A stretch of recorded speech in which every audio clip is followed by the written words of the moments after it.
ਸੁਣਿਐ ਸਤ ਸੰਤੋਖ ਗਿਆਨ। ਸੁਣਿਐ ਅਠ ਸਠ ਕਾ ਇਸ਼ਨਾਨ। ਸੁਣਿਐ ਪੜ੍ਹ ਪੜ੍ਹ ਪਾਵੈ ਮਾਨ। ਸੁਣਿਐ ਲਾਗੈ ਸਹਿਜ ਧਿਆਨ। ਨਾਨਕ ਭਗਤਾਂ ਸਦਾ ਵਿਗਾਸ। ਸੁਣਿਐ ਦੁਖ ਪਾਪ ਕਾ ਨਾਸ਼। ਸੁਣਿਐ ਸਰਾਂ ਗੁਣਾ ਕੇ ਗਾਹ। ਸੁਣਿਐ ਸ਼ੇਖ ਪੀਰ ਪਾਤਸ਼ਾਹ। ਸੁਣਿਐ ਅੰਧੇ ਪਾਵੈ ਰਾਹ। ਸੁਣਿਐ ਹਾਥ ਹੋਵੈ ਅਸਗਾਹ। ਨਾਨਕ ਭਗਤਾਂ ਸਦਾ ਵਿਗਾਸ। ਸੁਣਿਐ ਦੁਖ ਪਾਪ ਕਾ ਨਾਸ਼। ਵਾਹਿਗੁਰੂ ਜੀ ਕਾ ਖਾਲਸਾ, ਵਾਹਿਗੁਰੂ ਜੀ ਕੀ ਫਤਿਹ। ਸਤਿਗੁਰੂ ਧੰਨ ਧੰਨ ਸ੍ਰੀ ਗੁਰੂ ਗ੍ਰੰਥ ਸਾਹਿਬ ਪਾਤਸ਼ਾਹ ਦੇ ਪਾਵਨ ਦਰਬਾਰ ਅੰਦਰ ਬੈਠੇ ਹਾਂ ਜੀ। ਸ਼ੁਕਰਾਨਾ ਹੈ ਉਸ ਵਾਹਿਗੁਰੂ ਪਰਮੇਸ਼ਰ ਦਾ, ਔਰ ਸ਼ੁਕਰਾਨਾ ਹੈ ਸੱਚੇ ਸਤਿਗੁਰਾਂ ਦਾ। ਪਾਵਨ ਬਾਣੀ ਜਪਜੀ ਸਾਹਿਬ 10ਵੀਂ ਔਰ 11ਵੀਂ ਪੌੜੀ ਦਾ ਪਾਠ ਆਪ ਨੇ ਸਰਵਨ ਕੀਤਾ ਹੈ। ਸੁਣਿਐ ਦੀਆਂ ਪੌੜੀਆਂ ਵਿਚਾਰ ਰਹੇ ਹਾਂ। ਸੁਣਿਐ ਸਤ ਸੰਤੋਖ ਗਿਆਨ।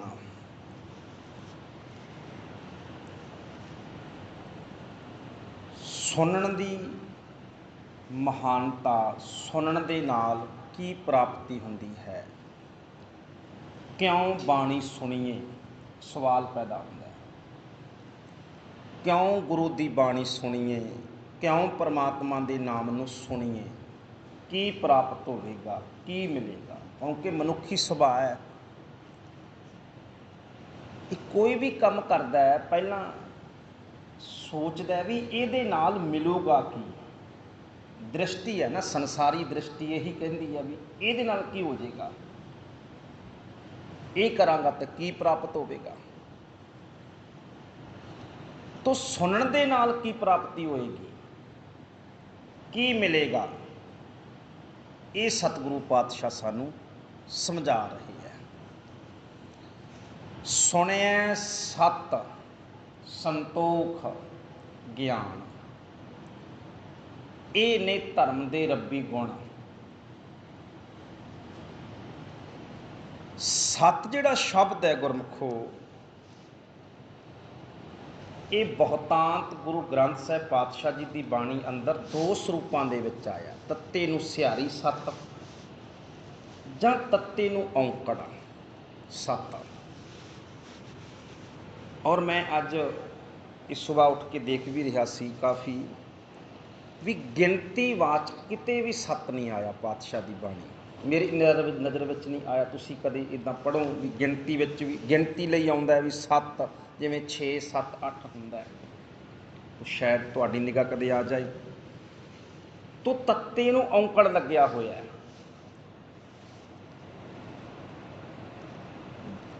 ਪ੍ਰੋਫੈਸਰ ਸਾਹਿਬ ਸਿੰਘ ਲਿਖਦੇ ਨੇ ਵੀ ਜਿਹੜਾ ਸਤ ਸ਼ਬਦ ਹੈ ਨਾ, ਇਹ ਅਸ ਤੋਂ ਬਣਿਆ, ਸੰਸਕ੍ਰਿਤ ਸ਼ਬਦ ਦੀ ਧਾਤੂ ਹੈ ਅਸ। ਅਸ ਦਾ ਅਰਥ ਹੁੰਦਾ ਦੇਣ ਵਾਲਾ, ਵੰਡਣ ਵਾਲਾ। ਤੋ ਇਸ ਕਰਕੇ ਸਤ ਦਾ ਅਰਥ ਬਹੁਤਾਂਤ ਦੇਣ ਵਾਲਾ, ਵੰਡਣ ਵਾਲਾ, ਦਾਨੀ ਪੁਰਸ਼ ਕੀਤਾ ਹੈ ਬਹੁਤਾਂ। ਦੂਜਾ ਸੱਤ ਦਾ ਅਰਥ ਗੁਰੂ ਗ੍ਰੰਥ ਸਾਹਿਬ ਪਾਤਸ਼ਾਹ ਜੀ ਦੀ ਬਾਣੀ ਦੇ ਵਿੱਚ ਉੱਚੇ ਆਚਰਣ ਲਈ ਵੀ ਆਇਆ, ਗੁੱਡ ਕਰੈਕਟਰ ਦੇ ਲਈ। ਜਿਵੇਂ ਅਸੀਂ ਸਤਿਗੁਰੂ ਪਾਤਸ਼ਾਹ ਜੀ ਦੀ ਬਾਣੀ ਦਾ ਬਚਨ ਪੜ੍ਹਦੇ ਹਾਂ, ਸਤ ਸੁਹਾਣ ਸਦਾ ਮਨ ਚਾਓ, ਉੱਥੇ ਤੱਤੇ ਨੂੰ ਸਿਹਾਰੀ ਲੱਗੀ ਆਉਂਦੀ ਹੈ। ਸਦੀਵੀ, ਕਿਉਂਕਿ ਸਤ ਨਾਮ ਤੱਤੇ ਨੂੰ ਸਿਹਾਰੀ ਹੈ, ਪਰਮਾਤਮਾ ਦਾ ਨਾਮ ਸਦੀਵੀ ਹੈ, ਤਾਂ ਉੱਥੇ ਸਤ ਸੁਹਾਣ ਉਹ ਸਦੀਵੀ ਹੈ, ਉਹ ਸੋਹਣਾ ਹੈ। ਸਤ ਸੁਹਾਣ ਸਦਾ ਮਨ ਚਾਓ, ਜਿਸ ਦੇ ਮਨ ਵਿੱਚ ਸਦਾ ਹੀ ਚਾਅ ਹੀ ਰਹਿੰਦਾ, ਖਿੜਾ ਹੀ ਰਹਿੰਦਾ, ਪਰਮਾਤਮਾ ਦੀ ਸਿਫਤ ਹੈ। ਤੋ ਤੱਤੇ ਨੂੰ ਸਿਹਾਰੀ ਦਾ ਅਰਥ ਹੈ ਸਦੀਵੀ। ਫਿਰ ਸ਼ਬਦ ਆਉਂਦਾ ਸੱਤੀ ਪਹਿਰੀ ਸਤ ਭਲਾ ਬਹੀਐ ਪੜ੍ਹਿਆ ਪਾਸ, ਇੱਥੇ ਵੀ ਸ਼ਬਦ ਸਤ ਭਲਾ, ਤੋ ਤੱਤੇ ਨੂੰ ਔਂਕੜ ਹੈ। ਇੱਥੇ ਬਣੇਗਾ ਉੱਚਾ ਆਚਰਨ, ਗੁੱਡ ਕਰੈਕਟਰ। ਇਸੇ ਤਰ੍ਹਾਂ ਗੁਰ ਕਾ ਸ਼ਬਦ ਕਰ ਦੀਪਕੋ, ਇਹ ਸਤ ਕੀ ਸੇਜ ਬਸ਼ਾਇਰੀ, ਇਹ ਵੀ ਬਚਨ ਆਉਂਦਾ ਗੁਰੂ ਅਰਜਨ ਸਾਹਿਬ ਦਾ, ਸਤ ਕੀ ਸੇਜ ਬਸ਼ਾਇਰੀ। ਹੁਣ ਇੱਥੇ ਵੀ ਸਤ ਕੀ ਸੇਜ ਦਾ ਅਰਥ ਹੈ ਉੱਚੇ ਆਚਰਣ ਦੀ ਸੇਜ, ਪਰ ਇੱਥੇ ਤੱਤੇ ਨੂੰ ਔਂਕੜ ਨਹੀਂ ਹੈ, ਮੁਕਤ ਹੈ, ਕਿਉਂਕਿ ਸਤ ਕੀ ਸੇਜ ਵਿਛਾਈ ਹੋ ਗਿਆ, ਸੰਬੰਧਕ ਹੋ ਗਿਆ। ਤੋ ਇਸ ਕਰਕੇ ਤਿੰਨ ਜਿਹੜੇ ਅਰਥ ਨੇ ਉਹ ਸੱਤ ਦੇ ਆਉਂਦੇ ਨੇ ਬਾਣੀ ਅੰਦਰ। ਸੱਤ ਦਾ ਅਰਥ ਹੈ ਉੱਚਾ ਆਚਰਨ, ਸੱਤ ਦਾ ਅਰਥ ਹੈ ਦੇਣ ਵਾਲਾ, ਵੰਡਣ ਵਾਲਾ, ਦਾਨੀ ਪੁਰਸ਼, ਤੇ ਸੱਤ ਦਾ ਅਰਥ ਹੈ ਸਦੀਵੀ। ਤੋ ਇਸ ਕਰਕੇ ਪ੍ਰੋਫੈਸਰ ਸਾਹਿਬ ਸਿੰਘ ਨੇ ਜਾਂ ਹੋਰ ਜਿਹਨੇ ਟੀਕਾਕਾਰ ਨੇ, ਉਹਨਾਂ ਨੇ ਸੱਤ ਦੇ ਅਰਥ ਇੱਥੇ ਉੱਚਾ ਆਚਰਨ ਕੀਤੇ ਨੇ। ਸੁਣਿਆ ਸੱਤ, ਕਿਉਂਕਿ ਸੱਤ ਦੇ ਨਾਲ ਜੋ ਸੰਤੋਖ ਆ ਗਿਆ ਨਾ, ਇਹਦਾ ਅਰਥ ਹੈ ਗੁਣਾਂ ਦੀ ਗੱਲ ਹੋ ਰਹੀ ਹੈ। ਸੱਤ ਸੰਤੋਖ ਦੇ ਨਾਲ ਜਦੋਂ ਆ ਗਿਆ, ਤੋ ਪਾਤਸ਼ਾਹ ਕਹਿੰਦੇ ਪਰਮਾਤਮਾ ਦਾ ਨਾਮ ਸੁਣਨ ਦੇ ਨਾਲ ਸੱਤ ਸੰਤੋਖ ਤੇ ਤੀਜਾ ਗਿਆਨ।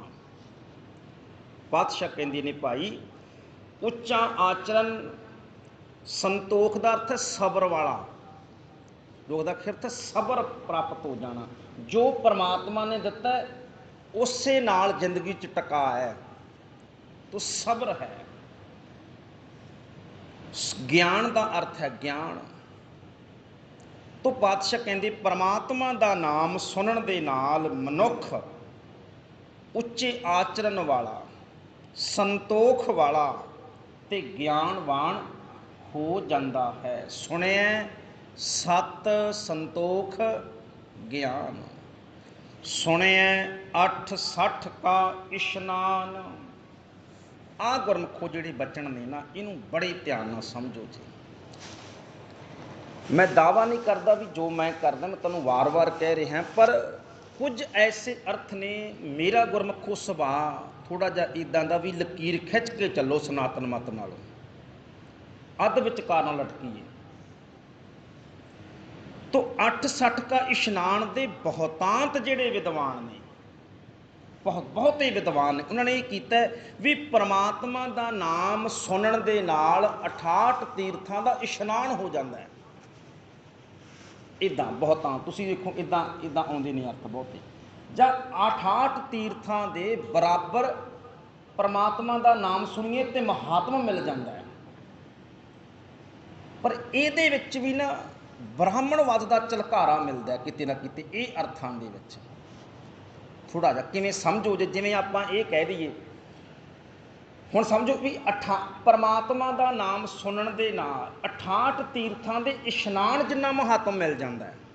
ਜਦੋਂ ਆਪਾਂ ਇਹ ਅਰਥ ਕਰਾਂਗੇ ਇਹਦੇ, ਪ੍ਰੋਫੈਸਰ ਸਾਹਿਬ ਸਿੰਘ ਨੇ ਵੀ ਇਹ ਕੀਤੇ ਆ, ਤਾਂ ਇਹਦਾ ਅਰਥ ਕੀ ਬਣੇਗਾ ਵੀ ਕਿਤੇ ਨਾ ਕਿਤੇ ਮਹਾਤਮ ਹੈ 68 ਤੀਰਥਾਂ ਦਾ, ਬਹੁਤਾ ਨਹੀਂ ਥੋੜ੍ਹਾ ਤੇ ਹੈ ਹੀ ਹੈ। ਇਹਦਾ ਅਰਥ ਇਹ ਬਣ ਗਿਆ।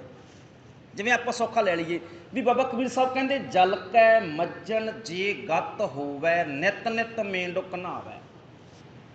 ਵੀ ਜੇ ਭਾਈ ਡੱਡੂ ਹੈ ਜਿਹੜਾ ਮੇਂਢੁਕ, ਉਹ ਇਸ਼ਨਾਨ ਕਰਦਾ, ਤੇ ਆਪਾਂ ਕਹਿੰਦੇ ਵੀ कोई फायदा नहीं ਉਹਦਾ, ਉਹਨੂੰ ਕਿਹੜਾ ਮੁਕਤੀ ਮਿਲ ਜਾਂਦੀ ਹੈ ਜੇ ਨਹਾਉਣ ਨਾਲ ਮੁਕਤੀ ਮਿਲਦੀ ਹੋਵੇ। ਅੱਛਾ ਜੇ 68 ਤੀਰਥਾਂ ਤੇ ਇਸ਼ਨਾਨ ਕਰ ਲਏ ਮੇਂਢਕ, ਫਿਰ ਮੁਕਤੀ ਮਿਲ ਜੇਗੀ? ਸਮਝੋ, ਜੇ 68 ਤੀਰਥਾਂ ਤੇ ਮੇਂਢਕ ਨਹਾ ਲਏ ਫਿਰ ਵੀ ਤਾਂ ਉੱਦਾਂ ਹੀ ਰਹਿਣਾ। ਇਹਦਾ ਅਰਥ ਕੀ ਬਣਿਆ? ਭਾਵੇਂ ਇੱਕ ਤੀਰਥ ਹੈ, ਭਾਵੇਂ 68 ਤੀਰਥ ਹੈ, ਨਤੀਜਾ ਜ਼ੀਰੋ ਹੀ ਹੈ। ਤੋ 68 ਤੀਰਥਾਂ ਨੂੰ ਪਰਮਾਤਮਾ ਦੇ ਨਾਮ ਦੇ ਬਰਾਬਰ ਨਹੀਂ ਮੰਨ ਸਕਦੇ ਆਪਾਂ। ਭਾਵੇਂ ਇੱਕ ਤੀਰਥ ਹੈ, ਭਾਵੇਂ 68 ਹੈ, ਇੱਕ ਵਿੱਚ ਨਹਾਉਣ ਨਾਲ ਵੀ ਕੁਛ ਨਹੀਂ ਹੋਣਾ, 68 ਵਿੱਚ ਨਹਾਉਣ ਦੇ ਨਾਲ ਵੀ ਕੁਛ ਨਹੀਂ ਹੋਣਾ। ਇਹ ਥੋੜ੍ਹਾ ਵੀ ਜੇ 68 ਤੀਰਥਾਂ 'ਚ ਨਹਾ ਲਿਆ ਤੇ ਫਿਰ ਫਲ ਮਿਲ ਜੇਗਾ। ਕਿਹੜਾ ਜੀ? ਕਹਿੰਦੇ ਪਰਮਾਤਮਾ ਦੇ ਨਾਮ ਦਾ ਫਲ, ਉਹਦੇ ਬਰਾਬਰ ਹੈ 68 ਤੀਰਥ। ਇੱਦਾਂ ਨਹੀਂ ਹੋਣਾ। ਤਾਂ ਥੋੜ੍ਹਾ ਜਿਹਾ ਇਸ ਨੂੰ ਨੁਕਤੇ ਨੂੰ ਸਮਝਣਾ ਬੜੇ ਧਿਆਨ ਨਾਲ। ਇਸ ਕਰਕੇ ਬਾਬਾ ਕਬੀਰ ਸਾਹਿਬ ਨੇ ਬਿਲਕੁਲ ਲਕੀਰ ਕਾਂਟਾ ਮਾਰ ਦਿੱਤਾ। ਬਾਬਾ ਕਬੀਰ ਸਾਹਿਬ ਕਹਿੰਦੇ, ਨਾਮਨ ਕੋ ਤੀਰਥ ਧਨੇ ਮਨ ਬੌਰਾ ਰੇ ਪੂਜਨ ਕੋ ਬਹੁ ਦੇਵ। ਉਹ ਮਨਾ ਕਿੰਨਿਆਂ ਕਿਤੇ ਨਾਲੇਗਾ, ਜੇ ਨਹਾ ਵੀ ਲਵੇਂ ਤਾਂ। ਕਹਾ ਕਬੀਰ ਛੂਟਣ ਨਹੀਂ, ਛੁੱਟਣਾ ਤੂੰ ਫੇਰ ਵੀ ਨਹੀਂ। ਭਾਵੇਂ ਇੱਕ ਤੇ ਨਾ, 10 ਤੇ ਨਾ, 15 ਤੇ ਨਾ, 68 ਤੇ ਨਾਲਾ, ਪਰ ਨਤੀਜਾ ਕੀ ਹੈ? ਆਤਮਿਕ ਤੌਰ ਤੇ ਨਤੀਜਾ ਕੀ ਹੈ? ਜ਼ੀਰੋ, ਕੋਈ ਫਾਇਦਾ ਨਹੀਂ। ਤੋ ਇਹਦਾ ਅਰਥ ਇਹ ਨਹੀਂ ਸਮਝਣਾ ਕਦੇ ਵੀ ਇੱਕ ਦਾ ਤਾਂ ਮਹਾਤਮ ਹੁੰਦਾ ਨਹੀਂ, 2 ਦਾ ਤੇ ਹੁੰਦਾ ਨਹੀਂ, ਪਰ 68 ਤੀਰਥਾਂ ਦਾ ਮਹਾਤਮ ਤੇ ਬਹੁਤ ਹੁੰਦਾ। ਇੱਦਾਂ ਨਹੀਂ, ਇੱਦਾਂ ਕਦੇ ਅਰਥ ਨਹੀਂ ਹੁੰਦੇ ਬਾਣੀ ਦੇ। ਜੇ ਇੱਕ ਦਾ ਨਹੀਂ ਤੇ 68 ਦਾ ਵੀ ਜ਼ੀਰੋ ਹੈ। ਤੋ ਇੱਥੇ ਇਹਦਾ ਅਰਥ ਇਹ ਨਹੀਂ ਕਰਨਾ ਵੀ ਭਾਈ 68 ਤੀਰਥਾਂ, ਜੇ ਪਰਮਾਤਮਾ ਦਾ ਨਾਮ ਸੁਣੀਏ ਤੇ 68 ਤੀਰਥਾਂ ਦੇ ਬਰਾਬਰ ਦੀ ਮਹਾਨਤਾ ਮਿਲ ਜਾਂਦੀ ਹੈ। ਕਿਉਂਕਿ ਕਈ ਵਾਰ ਇੱਦਾਂ ਹੁੰਦਾ, ਆ ਨਾਨਕਸਰੀਏ ਬਾਬੇ ਨਹੀਂ, ਹੁਣ ਮੈਂ ਤਾਂ ਨਾਂ ਲੈ ਦਿੰਦਾ ਹੁੰਦਾ, ਉਹ ਕਹਿੰਦੇ ਨੇ, ਕਹਿੰਦੇ ਜੀ 11 ਸੁਖਮਨੀ ਸਾਹਿਬ ਦੇ ਪਾਠ ਕਰ ਲਓ, ਇੱਕ ਅਖੰਡ ਪਾਠ ਦਾ ਮਹਾਤਮ ਮਿਲ ਜਾਂਦਾ ਹੈ। ਉਹ ਬੋਲਦੇ ਨੇ ਸਟੇਜਾਂ ਦੇ ਉੱਤੇ ਜੀ ਇੱਦਾਂ। ਇਹਦਾ ਭਾਵ ਕਿ ਫਿਰ ਗੁਰੂ ਅਰਜਨ ਸਾਹਿਬ ਪਾਤਸ਼ਾਹ ਨੇ ਸਾਰੀ ਬਾਣੀ, ਏਡੀ ਬਾਣੀ ਕਿਉਂ ਰਚਨਾ ਕੀਤੀ? ਬਸ ਸੁਖਮਨੀ ਸਾਹਿਬ ਉਚਾਰ ਜਾਂਦੇ ਤੇ ਕਹਿੰਦੇ ਸਿੱਖੋ ਭਾਈ ਸਾਰੀ ਬਾਣੀ ਪੜ੍ਹਨ ਦੀ ਲੋੜ ਨਹੀਂ, 11 ਵਾਰ ਸੁਖਮਨੀ ਸਾਹਿਬ ਪੜ੍ਹ ਲਿਆ ਕਰੋ, ਫਿਰ ਤਾਂ ਗੱਲ ਇੱਦਾਂ ਹੀ ਬਣ ਜਾਣੀ ਸੀ। ਇੱਦਾਂ ਨਹੀਂ, ਹਰ ਇੱਕ ਬਾਣੀ ਦਾ ਵੱਖੋ ਵੱਖਰਾ ਗਿਆਨ ਹੈ, ਵੱਖੋ ਵੱਖਰਾ ਵਿਸ਼ਾ ਵਸਤੂ ਹੈ, ਵੱਖੋ ਵੱਖਰੇ ਹਾਲਾਤਾਂ ਦੇ ਵਿੱਚ ਬਾਣੀ ਉਚਾਰਨ ਕੀਤੀ ਗਈ। ਇਹ ਕਦੇ ਨਹੀਂ, ਇੱਥੇ ਕੰਪੈਰੀਜ਼ਨ ਨਹੀਂ ਕੀਤਾ ਗਿਆ ਵੀ ਇੱਕ ਪਾਸੇ ਪਰਮਾਤਮਾ ਦਾ ਨਾਮ ਹੈ, ਇੱਕ ਪਾਸੇ 68 ਤੀਰਥ ਹੈ। ਇਹ ਕੰਪੈਰੇਟਿਵ ਨਹੀਂ ਹੈ ਇੱਥੇ ਅਰਥ। ਇਹਦਾ ਕੀ ਅਰਥ ਬਣੇਗਾ? ਸੁਣਿਆ 68 ਕਾ ਇਸ਼ਨਾਨ। 68 ਤੀਰਥਾਂ ਦੇ ਇਸ਼ਨਾਨ ਦੀ ਅਸਲੀਅਤ ਕੀ ਹੈ? 68 ਤੀਰਥਾਂ ਦੇ ਇਸ਼ਨਾਨ ਤੋਂ ਬਾਅਦ ਪ੍ਰਾਪਤੀ ਕੀ ਹੈ? ਸਮਝ ਪੈ ਜਾਂਦੀ ਹੈ, ਜ਼ੀਰੋ ਹੈ। ਤੋ ਅਸਲੀ ਜਿਹੜਾ ਤੀਰਥ ਹੈ ਉਹ ਕੀ ਹੈ?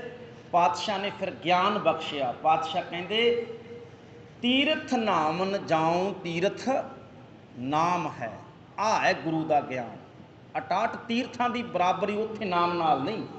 ਨਾਮ ਤੇ ਉਹ ਤੀਰਥ ਹੈ ਜਿਹਦੇ 'ਚ ਇੱਕ ਵਾਰ ਪਾਤਸ਼ਾਹ ਕਹਿੰਦੇ ਕਿਨਕਾ ਏਕ ਜਿਸ ਜੀ ਵਸਾਵੈ ਤਾਂ ਕਿ ਮਹਿਮਾ ਗਣੀ ਨਾ ਆਵੈ।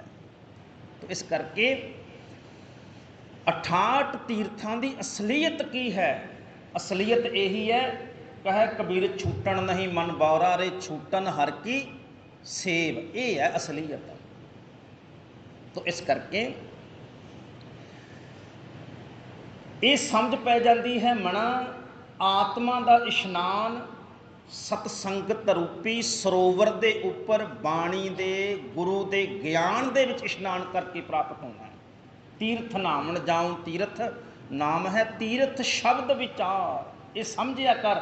ਜਦੋਂ ਤੂੰ ਗੁਰੂ ਕੀ ਬਾਣੀ ਦੀ ਵਿਚਾਰ ਨੂੰ ਸਮਝ ਰਿਹਾ ਹੈ ਨਾ, ਹਿਰਦੇ 'ਚ ਵਸਾ ਰਿਹਾ ਹੈ, ਇਹ ਸਮਝਿਆ ਕਰ ਮੇਰਾ ਆਤਮਿਕ ਇਸ਼ਨਾਨ ਹੋ ਰਿਹਾ ਹੈ। ਇਸ਼ਨਾਨ ਹੀ ਤੇ ਕਰ ਰਹੇ ਹਾਂ।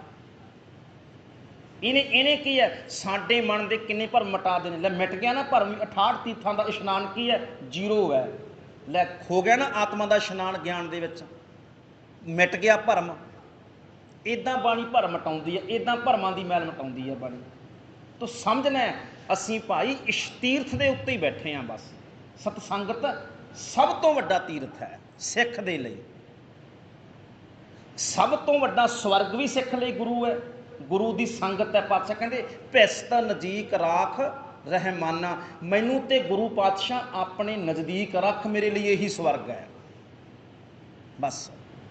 ਨਹੀਂ ਤੇ ਬਾਬਾ ਕਬੀਰ ਸਾਹਿਬ ਕਹਿੰਦੇ ਨੇ, ਕਹਿਣ ਲੱਗੇ ਕਵਣ ਨਰਕ ਕਿਆ ਸੁਰਗ ਵਿਚਾਰਾ ਸੰਤਨ ਦੋ ਰਾਧੇ, ਹਮ ਕਾਹੂ ਕੀ ਕਾਣ ਨਾ ਕੱਢਤੇ ਆਪਣੇ ਗੁਰ ਪ੍ਰਸਾਦੇ। ਸਾਡੇ ਲਈ ਤੇ ਗੁਰੂ ਦੀ ਕਿਰਪਾ ਹੀ ਹੈ ਸਭ ਕੁਝ ਸਿੱਖ ਦੇ, ਇਹੀ ਸਵਰਗ ਹੈ, ਇਹੀ ਤੀਰਥ ਹੈ, ਇਹੀ ਸਭ ਕੁਝ ਹੈ। ਇਸ ਕਰਕੇ ਸੁਣਿਐ 68 ਕਾ ਇਸ਼ਨਾਨ, ਸਮਝ ਪੈ ਜਾਂਦੀ ਹੈ 68 ਤੀਰਥਾਂ ਦੀ ਅਸਲੀਅਤ ਦੀ। ਤੇ ਫਿਰ ਇਹ ਗੁਰੂ ਕਹਿੰਦਾ ਉਹ ਭਾਈ ਨਹੀਂ, ਪਰਮਾਤਮਾ ਦਾ ਨਾਮ ਸੁਣਨਾ ਹੀ ਸਭ ਤੋਂ ਵੱਡਾ ਤੀਰਥ ਹੈ। ਸੁਣਿਐ ਪੜ੍ਹ ਪੜ੍ਹ ਪਾਵੈ ਮਾਣ। ਅੱਛਾ, ਇਹਨੂੰ ਪੜ੍ਹ ਪੜ੍ਹ ਥੋੜਾ ਭਾਰਾ ਕਰਕੇ, ਜਿਵੇਂ ਪੱਪਾ ਹਾਹਾ ਨਾ, ਹਾਹਾ ਪੈਰ ਚ ਲਾ ਕੇ ਉਚਾਰਨ ਕਰਕੇ, ਪੜ੍ਹ ਪੜ੍ਹ ਪਾਵੈ ਮਾਣ, ਥੋੜਾ ਜਿਹਾ ਭਾਰਾ ਕਰਕੇ, ਪੜ੍ਹ ਪੜ੍ਹ ਕੇ ਪਾਵੈ ਮਾਣ। ਪਾਤਸ਼ਾਹ ਕਹਿੰਦੇ ਨੇ ਭਾਈ ਪੜ੍ਹ ਪੜ੍ਹ ਪਾਵੈ, ਪੜ੍ਹ ਪੜ੍ਹ ਦਾ ਕੀ ਅਰਥ ਹੈ? ਪੜ੍ਹ ਪੜ੍ਹ ਕੇ, ਜਿਵੇਂ ਸਿਮਰਤੀਆਂ ਨੂੰ, ਸ਼ਾਸਤਰਾਂ ਨੂੰ, ਵੇਦਾਂ ਨੂੰ, ਹੋਰ ਧਰਮ ਗ੍ਰੰਥਾਂ ਨੂੰ, ਕੁਰਾਨ ਨੂੰ, ਪੁਰਾਣ ਨੂੰ ਪੜ੍ਹ ਪੜ੍ਹ ਕੇ ਜੋ ਸਮਝ ਮਿਲਦੀ ਹੈ, ਜੋ ਆਤਮਿਕ ਸੋਝੀ ਮਿਲਦੀ ਹੈ, ਜੋ ਦੁਨੀਆ ਉੱਤੇ ਮਾਣ ਪ੍ਰਾਪਤ ਹੁੰਦਾ ਹੈ। ਪਾਤਸ਼ਾਹ ਕਹਿੰਦੇ ਭਾਈ ਪਰਮਾਤਮਾ ਦਾ ਨਾਮ ਸੁਣਨ ਦੇ ਨਾਲ ਵੀ ਉਹ ਸੋਝੀ, ਉਹ ਗਿਆਨ, ਉਹ ਮਾਣ ਇੱਜ਼ਤ ਪ੍ਰਾਪਤ ਹੁੰਦੀ ਹੈ। ਹੁਣ ਤੁਸੀਂ ਦੇਖੋ ਨਾ, ਜਿੰਨੀ ਮਹਿਮਾ, ਜਿੰਨੀ ਵਡਿਆਈ ਭਗਤ ਬਾਬਾ ਕਬੀਰ ਸਾਹਿਬ ਦੀ ਹੈ, ਕਿਤੇ ਹੋ ਸਕਦੀ ਕਿਸੇ ਬ੍ਰਾਹਮਣ ਦੀ, ਕੋਈ ਵੇਦ ਪੜ੍ਹਨ ਵਾਲੇ ਦੀ, ਕੋਈ ਸ਼ਾਸਤਰ ਪੜ੍ਹਨ ਵਾਲੇ ਦੀ, ਕਿ ਇੰਨੀ ਵਡਿਆਈ ਹੈ ਕਿਸੇ ਦੀ? ਜਿੰਨੀ ਵਡਿਆਈ ਬਾਬਾ ਨਾਮਦੇਵ ਸਾਹਿਬ ਦੀ ਹੈ, ਕਿ ਕਿਸੇ ਵੇਦਾਂ ਸ਼ਾਸਤਰਾਂ ਨੂੰ ਪੜ੍ਹਨ ਵਾਲੇ ਦੀ ਇੰਨੀ ਵਡਿਆਈ ਹੈ? ਨਹੀਂ ਨਾ।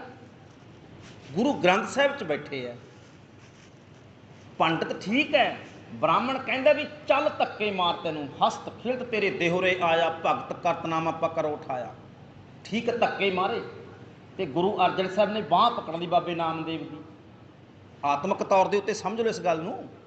ਕਹਿਣ ਲੱਗੇ ਨਾਮਦੇਵ ਤੈਨੂੰ ਪੰਡਤ ਮੰਦਰ 'ਚੋਂ ਧੱਕੇ ਮਾਰਦਾ, ਆ ਮੈਂ ਤੈਨੂੰ ਉਸ ਥਾਂ ਤੇ ਬਿਠਾਵਾਂਗਾ ਜਿੱਥੋਂ ਦੁਨੀਆ ਦੀ ਕੋਈ ਤਾਕਤ ਤੈਨੂੰ ਬਾਹਰ ਨਹੀਂ ਕੱਢ ਸਕਦੀ। ਅੱਜ ਕੋਈ ਸਿੱਖ ਵੀ ਚਾਹਵੇ ਇਸ ਗੱਲ ਨੂੰ ਵੀ ਬਾਬਾ ਨਾਮਦੇਵ ਸਾਹਿਬ ਨੂੰ ਬਾਹਰ ਕੱਢ ਦਿਆਂ, ਮੈਂ ਨਾਮਦੇਵ ਬਾਬਾ, ਮੈਂ ਨਹੀਂ ਮੰਨਦਾ ਜੀ ਜਾਤ ਪਾਤ, ਮੈਂ ਤਾਂ ਮੰਨਦਾ ਜੀ ਜਾਤ ਪਾਤ ਨੂੰ, ਕੋਈ ਹੈ ਕਿਸੇ 'ਚ? ਕੀ ਬਾਬਾ ਕਬੀਰ ਸਾਹਿਬ ਨੂੰ ਮੰਦਰ 'ਚੋਂ ਧੱਕੇ ਪੈ ਸਕਦੇ ਹੈ, ਪਰ ਆ ਗੁਰੂ ਗ੍ਰੰਥ ਸਾਹਿਬ ਵਿੱਚੋਂ ਕੋਈ ਹੈ ਤਾਕਤ? ਗੁਰੂ ਨੇ ਹਮੇਸ਼ਾ ਲਈ ਬਿਠਾ ਦਿੱਤਾ, ਇੱਥੋਂ ਤੈਨੂੰ ਕੋਈ ਕੱਢ ਕੇ ਦਿਖਾਵੇ। ਕੋਈ ਸਿੱਖ ਵੀ ਕਹਿ ਦੇ ਨਹੀਂ, ਹੋ ਹੀ ਨਹੀਂ ਸਕਦਾ। ਤੋ ਜਿਹੜੀ ਇਹ ਵਡਿਆਈ ਹੈ, ਇਹ ਵਡਿਆਈ ਹੈ ਉਸ ਪਰਮਾਤਮਾ ਦੇ ਨਾਮ ਦੀ ਤਾਕਤ ਨਾਲ ਮਿਲੀ ਹੈ। ਗੋਬਿੰਦ ਗੋਬਿੰਦ ਗੋਬਿੰਦ ਸਿੰਘ ਨਾਮ ਦਿਓ ਮਨ ਲੀਣਾ, ਇਹ ਉੱਥੋਂ ਮਿਲੀ ਹੈ। ਪਾਤਸ਼ਾਹ ਕਹਿੰਦੇ ਸੁਣਿਐ ਪੜ੍ਹ ਪੜ੍ਹ ਪਾਵੈ ਮਾਨ। ਜੋ ਪੜ੍ਹ ਪੜ੍ਹ ਕੇ ਮਾਨ ਪ੍ਰਾਪਤ ਹੁੰਦਾ ਹੈ, ਉਹ ਵਾਹਿਗੁਰੂ ਪਰਮੇਸ਼ਰ ਦੇ ਨਾਮ ਨੂੰ ਸੁਣਨ ਦੇ ਨਾਲ ਹੀ ਹੋ ਜਾਂਦਾ ਹੈ। ਸੁਣਿਐ ਲਾਗੈ ਸਹਿਜ ਧਿਆਨ। ਸਹਿਜ, ਸਹਿਜ ਹੁੰਦਾ ਆਤਮਿਕ ਅਡੋਲਤਾ, ਸਹਿਜ ਅਵਸਥਾ, ਜਿਹਨੂੰ ਪਾਤਸ਼ਾਹ ਕਹਿੰਦੇ ਨੇ ਨਾ ਤੇਰਾ ਸੁਭਾਅ ਕੀ ਹੈ? ਕਬਹੂ ਜੀੜਾ ਊਬ ਚੜਤ ਹੈ, ਕਬਹੂ ਜਾਏ ਪਿਆਲੇ। ਕਦੇ ਇਹ ਮਨ ਬੜਾ ਉੱਚਾ ਛਾਲਾਂ, ਬੜੀਆਂ ਵੱਡੀਆਂ ਵੱਡੀਆਂ ਗੱਲਾਂ, ਵੱਡੀਆਂ ਵੱਡੀਆਂ ਗੱਲਾਂ ਕਰਦਾ, ਲੱਖਾਂ ਰੁਪਈਆ ਦਾਨ ਕਰਨ ਦੀਆਂ ਗੱਲਾਂ ਕਰਦਾ। ਊਬ ਚੜਤ ਹੈ, ਉੱਚਾ ਚੜ੍ਹਦਾ, ਕਦੇ ਉੱਚੀਆਂ ਗੱਲਾਂ, ਕਦੇ ਕਦੇ 10 ਰੁਪਈਆਂ ਪਿੱਛੇ ਲੜੀ ਜਾਂਦਾ ਹੁੰਦਾ। ਕਬਹੂ ਜਾਏ ਪਿਆਲੇ, ਥੱਲੇ ਬਹੁਤ ਨੀਵਾਂ ਹੋ ਜਾਂਦਾ। ਕਦੇ ਲੱਖਾਂ ਦਾ ਦਾਨ ਕਰਦਾ, ਕਦੇ ਬਿਲਕੁਲ ਨੀਵੇਂ ਥਾਂ ਤੇ ਰੁਪਈਏ ਦੇ ਪਿੱਛੇ ਲੜ ਝਗੜਾ ਕਰਦਾ। ਲੋਭੀ ਹੈ। ਪਾਤਸ਼ਾਹ ਕਹਿੰਦੇ ਕਾਰਨ ਕੀ ਹੈ? ਟਿਕਾ 'ਚ ਨਹੀਂ ਹੈ ਮਨ, ਲੋਭੀ ਜੀਅਰਾ ਫਿਰ ਨਾ ਰਹਿਤ ਹੈ, ਕਿਉਂਕਿ ਲੋਭ ਹੈ ਮਨ ਦੇ ਵਿੱਚ, ਤੇ ਲੋਭੀ ਮਨ ਕਦੇ ਟਿਕਾ ਵਿੱਚ ਗੁਰਮੁਖੋਂ ਨਹੀਂ ਹੋ ਸਕਦਾ। ਇਸੇ ਤਰ੍ਹਾਂ ਦੇ ਨਾਲ ਪਾਤਸ਼ਾਹ ਕਹਿੰਦੇ ਸਹਿਜ ਅਵਸਥਾ ਟਿਕਾ ਕਦੋਂ ਆਵੇਗਾ? ਜਦੋਂ ਪਰਮਾਤਮਾ ਦੇ ਨਾਮ ਨੂੰ ਸੁਣੇਗਾ। ਸੁਣੇਗਾ, ਸੁਣਿਆ ਲਾਗੈ, ਲੱਗ, ਲੱਗ ਦਾ ਕੀ ਅਰਥ ਹੈ? ਲੱਗ ਜਾਂਦਾ ਹੈ। ਟਿਕਾ ਵਿੱਚ ਆ ਜਾਂਦਾ ਹੈ, ਸਹਿਜ ਧਿਆਨ। ਸਹਿਜ ਅਵਸਥਾ ਦੇ ਵਿੱਚ ਧਿਆਨ ਦਾ ਕੀ ਅਰਥ ਹੈ? ਸੁਰਤ। ਧਿਆਨ ਸੁਰਤ ਸਹਿਜ ਅਵਸਥਾ ਦੇ ਵਿੱਚ ਆ ਜਾਂਦੀ ਹੈ, ਮਨ ਟਿਕ ਜਾਂਦਾ ਹੈ ਪਰਮਾਤਮਾ ਦੇ ਨਾਮ ਨੂੰ ਸੁਣ ਲਈਏ ਤਾਂ। ਨਾਨਕ ਭਗਤਾਂ ਸਦਾ ਵਿਗਾਸ। ਹੈ ਨਾਨਕ, ਭਗਤਾਂ ਦੀ ਜ਼ਿੰਦਗੀ ਦੇ ਵਿੱਚ ਸਦਾ ਹੀ ਵਿਗਾਸ, ਸਦਾ ਹੀ ਖੇੜਾ, ਸਦਾ ਹੀ ਆਨੰਦ ਰਹਿੰਦਾ ਹੈ।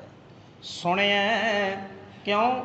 ਕਿਉਂਕਿ ਉਹਨਾਂ ਨੇ ਪਰਮਾਤਮਾ ਦੇ ਨਾਮ ਨੂੰ ਸੁਣਿਆ ਭਾਈ। ਭਗਤਾਂ ਦੇ ਹਿਰਦੇ 'ਚ ਵਿਗਾਸ ਕਿਉਂ ਹੈ? ਕਿਉਂਕਿ ਸੁਣਿਆ ਨਾਮ ਉਹਨਾਂ ਨੇ, ਤੇ ਦੁੱਖਾਂ ਤੇ ਪਾਪਾਂ ਦਾ ਨਾਸ਼ ਹੋਇਆ ਹੈ ਜ਼ਿੰਦਗੀ ਦੇ ਵਿੱਚੋਂ। ਉਹਨਾਂ ਦਾ ਮਨ ਵਿਗਾਸ ਵਿੱਚ ਰਹਿੰਦਾ ਹੈ। ਅਗਲਾ ਬਚਨ